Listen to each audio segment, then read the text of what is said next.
Hey everyone, it's Stippling, and I'm here in the Mocitorium, the best place for tips, tricks, and modifications to your official and custom CCBS creations. And despite my cold, I am here with you now to teach you and instruct you, class. Today I'm graced with the presence of the Lava Chikin. Lava Beast. If you viewed my review on this villain, you'll know that I generally liked most of what he had to offer. There were two things that stuck out as gawky and anomalous: the chicken wings and the drumsticks, legs. So we're gonna try to fix both of those here today. Which one should we do first? Let's put it to a coin toss. Heads wings, tails legs. Okay, looks like we're doing the legs first. Today's science lesson with Stippling.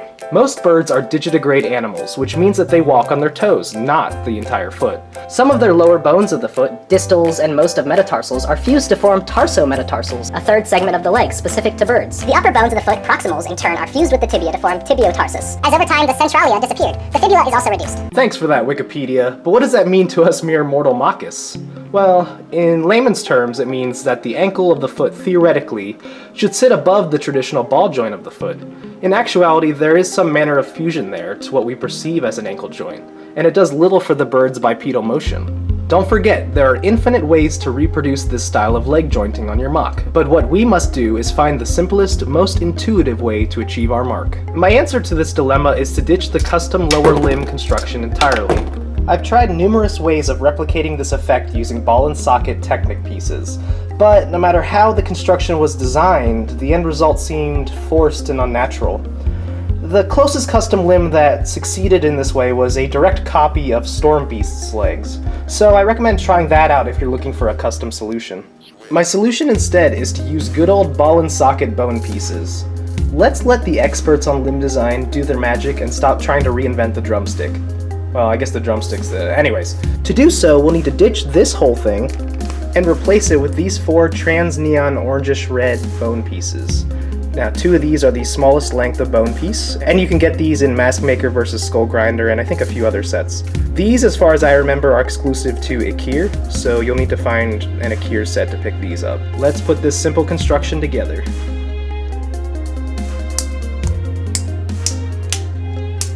And there you go. Waddle on, my friend, waddle on. I've seen many mock adaptations of Lava Chikin already, and each try to fix the leg by beefing them up and attaching massive muscularity to the bones.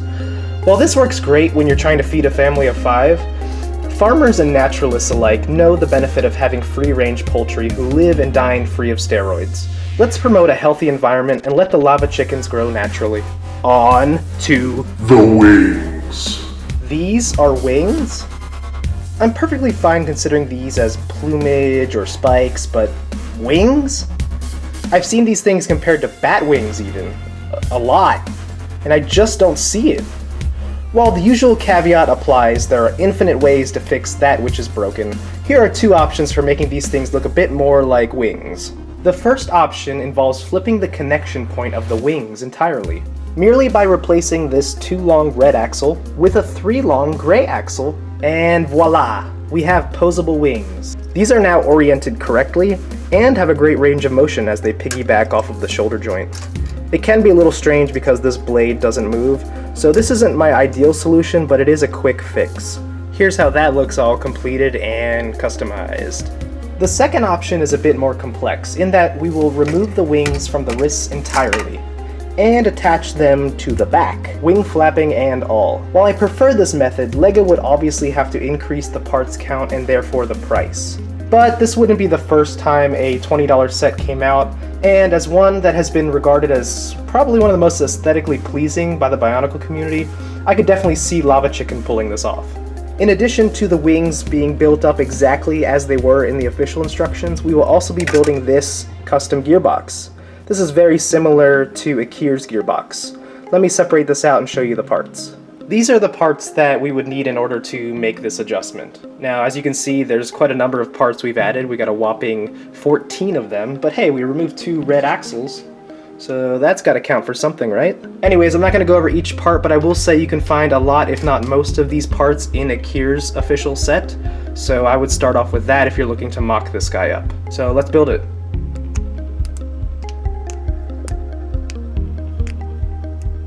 So this is actually a little more involved than I remembered, so let's go ahead and take this off, and we're gonna have to do some rearranging here. So I lied when I said there's only 2 red pins we removed. There's actually 4 red pins, both of which come from right there, so we'll go ahead and put those off to the side. And now we're also going to reorient this. So instead of having it back, we're going to put it forward, and this will allow us both to attach the wings and to fill in some gaps. We do that like so. Okay, now just lock it all into place. There's 1 and 2. So now we can freely assemble this gearbox to the back.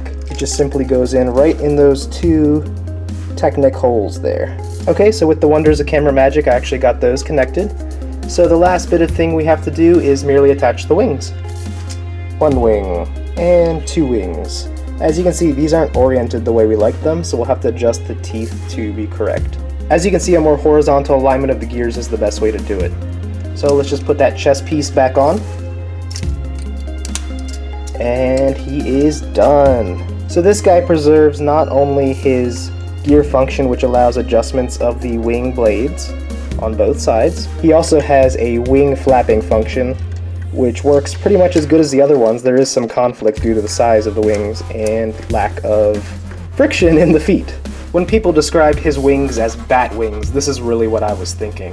So that's it, folks. With a few small tweaks, we have a really menacing avian beast capable of wreaking havoc from the skies, and awkwardly waddling on the ground the rest of the time.